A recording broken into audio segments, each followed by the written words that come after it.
Deputy Mayor, we technically don't have a quorum. Okay, thank you. Should we just carry on as we are, or what's your recommendation, Matt?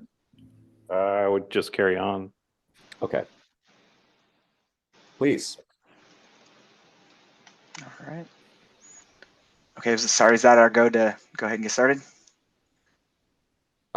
I think so, Matt. This is uncharted territory for me. Do we need to convene this meeting or not if we do not have a quorum? Technically, it's not a meeting now. Since there's a lack of a quorum, the meeting's over, but they can still go on with their presentation. Okay, thank you very much. Mr. Adams, please continue. All right, well, thank you. So what I'll do is I'll share my screen here, get our PowerPoint going.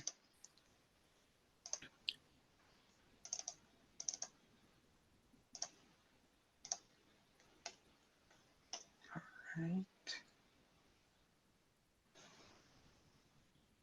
Sorry, let me do it again.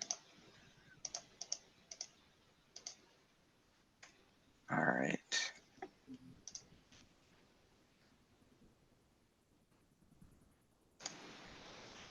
Are you all able to see the PowerPoint presentation? Yes. Okay, great. All right, well, thank you. So good afternoon, everybody. Thank you for attending our exit conference today. So this is where we share the results of the fiscal year 2020 financial and accountability audits. My name is Haji Adams. I'm the audit manager for Team North King County. And I'm with Sherry Campbell, who was the audit lead. And the presentation today is a summary of our audit results, and to supplement that presentation, we've also provided some information for you all that includes copies of our draft audit reports that will be issued, and also the exit conference agenda for today. Lindsay, would you like to assist with introducing representatives from the city? Absolutely, I can do that. Currently in attendance is myself as the finance director, and it also looked like city administrator Philip Hill was here, and Julie Espinoza is our court administrator. And then we have council members. Would you like me to, Deputy Mayor, would you like to introduce council members? Or would you Sure, like I'd be happy to. Thank you, Director Vaughn. I'm Deputy Mayor Tom French. I'm also the Budget and Finance Chair. With us also, we have Councilmember Summer Riddle, who's Vice Chair of the Budget and Finance Committee, and Councilmember Tracy Furtani. All right, great. Thank you for joining us today.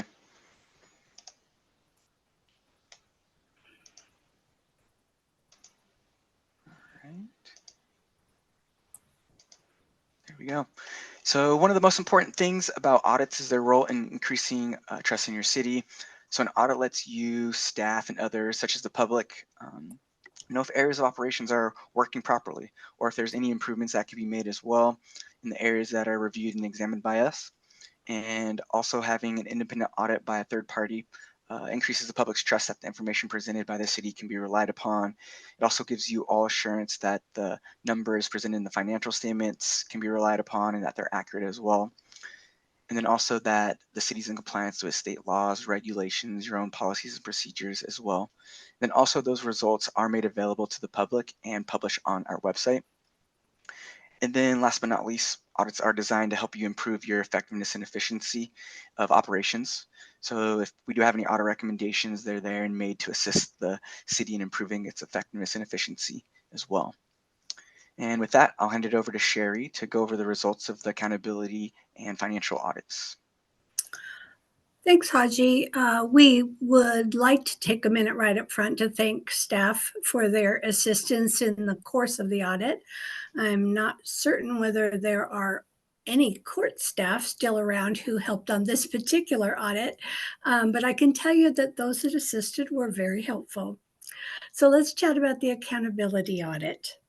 The accountability audit focuses on legal compliance, internal controls, and the safeguarding of public resources. Our audit approach focuses on preventing issues from arising and then on cooperatively resolving concerns that we feel obligated to bring to your attention.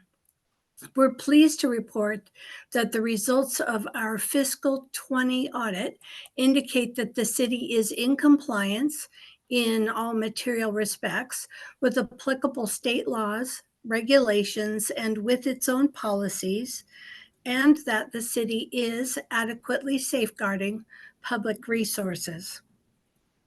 For the fiscal 20 audit, we reviewed the city's compliance with the state's requirements for its voluntary paid family and medical leave program, controls that protect financial systems and software, the court's required monitoring of activities through the review of system activity reports, compliance with the requirements of the Open Public Meetings Act, and the city's financial ratios that provide indicators of the city's financial health. We provided management with some recommendations, but importantly, there were no items that rose to the level of a management letter or finding. Any questions on that?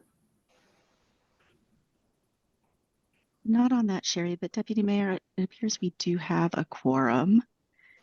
Okay. So, Deputy Mayor, if you'd like to open this meeting, perhaps. Let's see who has joined us here.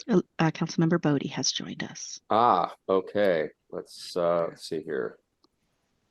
Thank you. Well,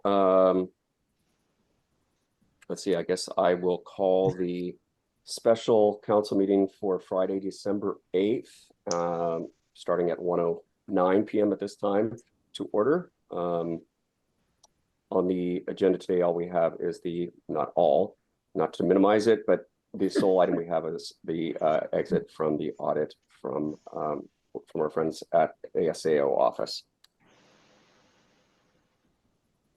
So I'm just beginning to talk about the financial statement audit. We do 2 audits annually. This exit is for the fiscal 20 year. The accountability audit addresses laws, regulations, safeguarding of public assets, and I've reviewed that the results of those audits look just fine. For the fiscal 20 financial audit, we looked both at the processes the city uses to prepare the financial statements, as well as the financial statements themselves. We use a risk-based approach. That is, we evaluate the types of risk that could impact a particular balance, and we use sampling methods to test individual transactions. That means we didn't look at everything, but it does mean that our audit procedures align each year with the different types of risks we identified during our audit planning process. The result of the audit is an unmodified opinion on the financial statements themselves, and we identified no significant deficiencies in the processes used by the city to prepare the financial statements. Included in your exit packet is a list of misstatements that were not corrected by management. It is important to note that there were no material misstatements that required correction in the course of the audit. The bottom line, we determined that the financial statements are fairly presented and can be relied upon by users. Any questions on that?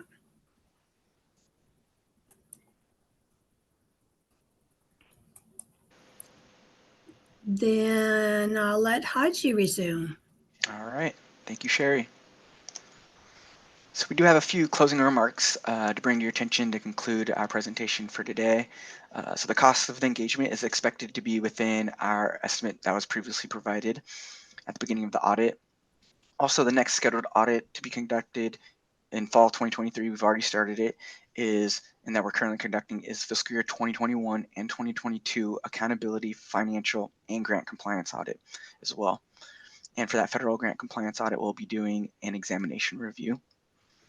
And we've also provided the city with an estimated cost for your next audit in your packet as well. And audit reports, they'll be published on our website. We expect the reports to be published in about a week and a half or so from today. So you can sign up, be notified when the reports are published. You'll be you'll receive a link actually. In that link, you'll be able to see where the reports are located and be able to download those. And there'll be some instructions as well in the email to download that. Then we'll also be sending a customer service survey. So we just ask that you please complete it. Let us know what went well. Also, if there's anything we can do to improve on the audit experience for next time as well. And then with that, that concludes our presentation. We'd like to thank everyone for your time today. And at this point, I'd like to open it up for any last comments or questions that you may have. Colleagues, any questions or staff? Any questions of Mr. Adams or Ms. Campbell? Mr. Furtani. Thank you, Deputy Mayor.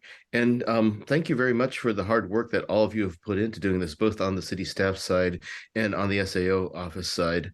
The question I had for Mr. Adams was, because I'm very new to this kind of stuff, about how many hours does it take your team to do this kind of audit?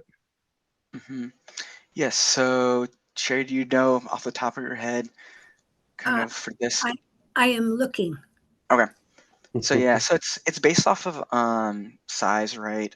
So the next audit that we'll be conducting is 2021, 2022. That's going to be a little bit bigger because we'll have a federal grant compliance audit that's added to our scope. But this 2020 audit, Sherry, is about 200. 200 hours. Okay, I was going to say 150, but exactly about around 200 hours to conduct the city's financial and accountability audit for 2020. Oh, that's a lot. Thank you. Yes.